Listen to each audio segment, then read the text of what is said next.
Hello everyone, welcome back to my channel. I'm Bill. This is going to be a campaign recap for my Sunday game. The party spent, this will be 2 different games combined. Out of 3 weeks, we've only played twice. Where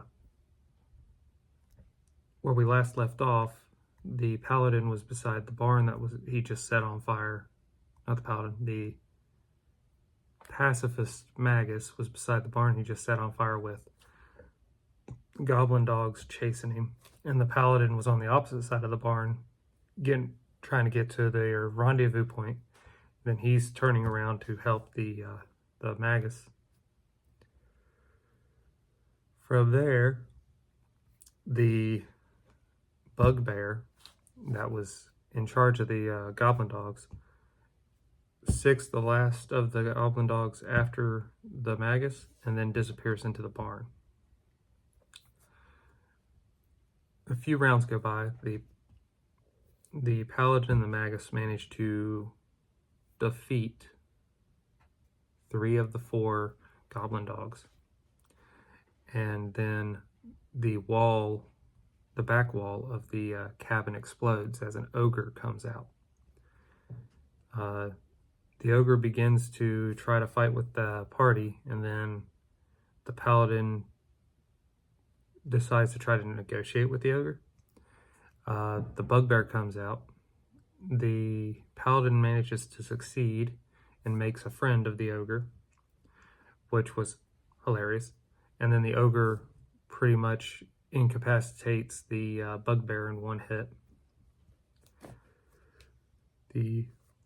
The bugbear says during the full moon, or during the middle of the night, he would be of help if the party finds him. And the party's still trying. They have until this evening to in-game this evening until the prisoners that have been taken from the caravan will be sacrificed. And they rolled that a couple of game sessions ago, so they're aware of what their time frame is. We take that and go with the other group. The other group started regrouping and following after the goblins that are moving towards the danger. And then at some point they stop and they retreat again. The party retreats again. And they've taken out 2 to 3 of the 4 goblins that were near them that were moving towards the commotion. The party regroups.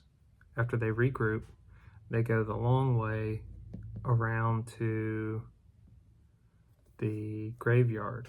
And I don't remember how they came up with going to the graveyard exactly. I don't remember how they got the information that was a good spot to go, but it was. So they head that way. The graveyard was fun for me to kind of pick areas and give it some interest and put a couple of baddies in there before they began. The rogue explored the graveyard by himself, and he's thinking that the giant pile of corpses that he's seeing in one spot of the graveyard, if he sets that on fire, that'll put a lot of the spirits to rest, which it probably would. The downside is a scorpion decided that that's a great nesting place, and I coined it the corpse scorpion. If I remember correctly, I described it as having the thin claws. So if you know anything about scorpions, this one's more poisonous than the normal. And it's a giant scorpion, so take that as you will. Well, I think the rogue got hit a couple of times, but the party ends up saving the rogue. I believe that's what happened. This all happened the first game session of the 2 that I'm trying to recap. So I might be missing some details, and I'm sure the players will fill in whatever I'm missing.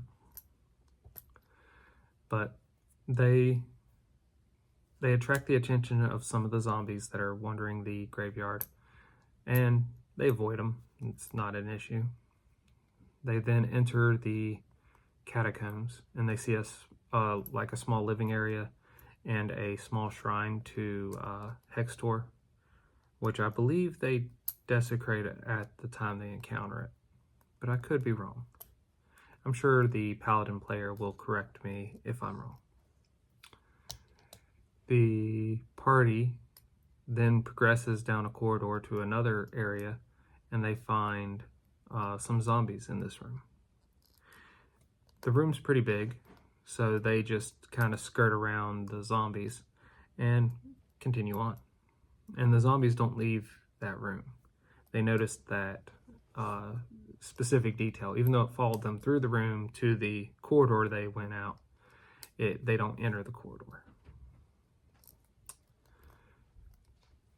The party continues on, and they eventually find a tunnel that had airflow in it. And it was a lot wider and taller than the tunnels they were in. The tunnels they were in were barely tall enough for them to not be scraping their heads or having to duck, at least the taller members of the party, and wide enough that they could have some difficulty fighting in these corridors. But this new one is like 10 foot wide, 12 foot high ceiling. The sides of the corridor, this one might have been 20 feet wide.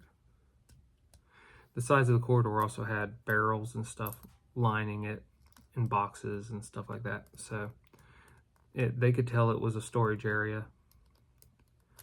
And then the airflow, they followed where the airflow was going towards, and then they start smelling smoke and stuff.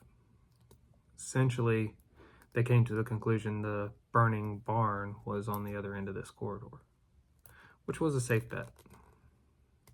So they retreat a little bit, then they go back and they start looking around other corridors they haven't went down.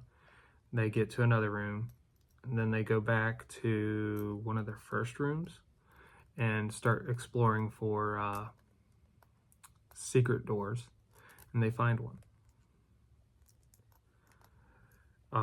Taking that secret passage, the rogue went down by himself, I believe, and then the magus followed. The rogue encounters quite a few traps, at least like 4 of them. The worst of them was the shocking trap because it just occupied a larger portion of the corridor.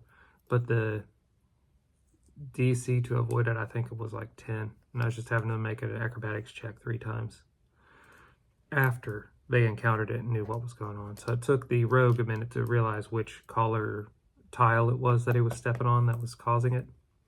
And then once everybody knew that, they could roll and try to avoid being shocked. I think a couple of characters, when they passed that corridor, took a little bit of damage, but the only one that took the most was the rogue, because it took him a minute to realize what was going on and how to handle it. Well, the party makes it their way to a secret door.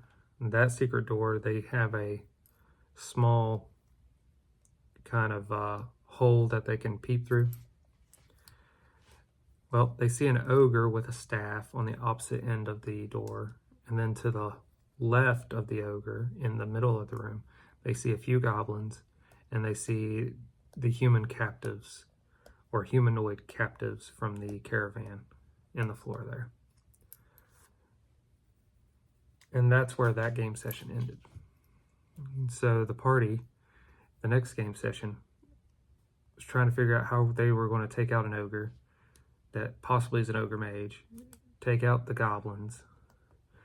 They don't even know what's on the right side of the room, and then retreat with the hostages.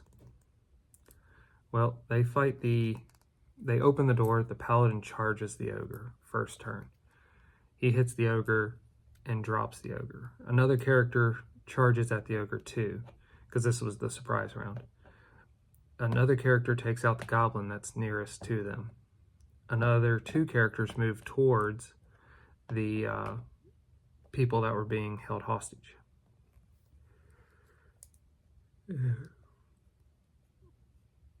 So 1, 2, 3, 4, 5. And then a few more characters came up and I think casted a spell or two, and that was it. That ended the surprise round. At that point, we rolled initiative. Two of the players go over and kill the goblins, 2 of the 3 goblins that are on the hostages while they're cutting them free. The rest turn to face what's on the right side of the room, which is a cleric of Hextor goblin was chanting, and he has 2 zombies beside him, and then there were a couple more goblins on that side of the room. Well, they take care of the goblins pretty quick on their way to take care of the zombies on their way to take care of the cleric. The cleric casts a spell at one of the players and it does nothing. He makes his save. And then he casts another spell the next turn that also did nothing. And then he goes to his defensive spell as the paladin's up on him and the zombie at the same time. And he drops a darkness in the area. And then the party ends up dispatching like all the creatures, because even the goblin that's the last goblin that was on the humans or on the captives decided to run and retreat because he failed his morale test when over half the forces had been defeated. So they followed him into the corridor and shot him in the back to make sure he couldn't report what he had seen. And then from there, they found out that the cleric had made an escape through a secret door. They find the secret door. It takes them quite a minute. And once they find it, they're not sure how to open it, especially since they heard clicking and locking sounds on the opposite side of that door. The paladin did manage to topple the giant statue of Hextor. And then after that, he went and branded all the people that had Hextor symbols on them with his god symbol, which I think was Palor. And that ended the combat portion of this. They then rated the monies of the area, and I awarded them appropriately. They also got a decent amount of experience. I think they're halfway to leveling. They might be 2/3 the way to leveling. I put them on the slow XP table and been awarding them experience of the creatures like normal. So I wanted them on the slow XP table because the amount of adventures you can do with whatever limits you have for your level, you can now substitute a little bit of spending some money and gaining some interesting items at lower levels to also make it more fun. The party retreats back to the caravan with the rescued civilians, and then from there, the caravan, after a day or 2 of reorganizing the wagons and getting them up and running, whatever ones they could, they then go and go to the next town that was on the stop, which I think was 5 days from their attack spot. So they head there, and then the party is awarded, from the Merchants Guild, is awarded a merchant's signet ring made out of, I think I said brass or bronze. It's the lowest ranking ring in the Merchants Guild, but what it symbolizes is trust from the Merchants Guild, or honor from the Merchants Guild, and it would allow the wearer to have an automatic 10% discount from any of the goods the Merchant Guild would carry. Now that said, Merchant Guild's only going to carry basic goods, and they might sometimes have armor and sometimes have weapons. Otherwise, you'd be going to the Smith's Guild and so on and so forth for that stuff. And that's where the game ended. So next game will be taking place in that town. I'll need to create some notes for that town for a little bit, and then after that, we will see what they get up to. I'm going to have them spend most of their money off camera, like off of the game session, and then so that way I'm not role-playing them just buying stuff during the game session. And then we can just get to whatever they really want to do. Well, hopefully that was entertaining to you guys and it was easy to follow. Until we all game again, guys.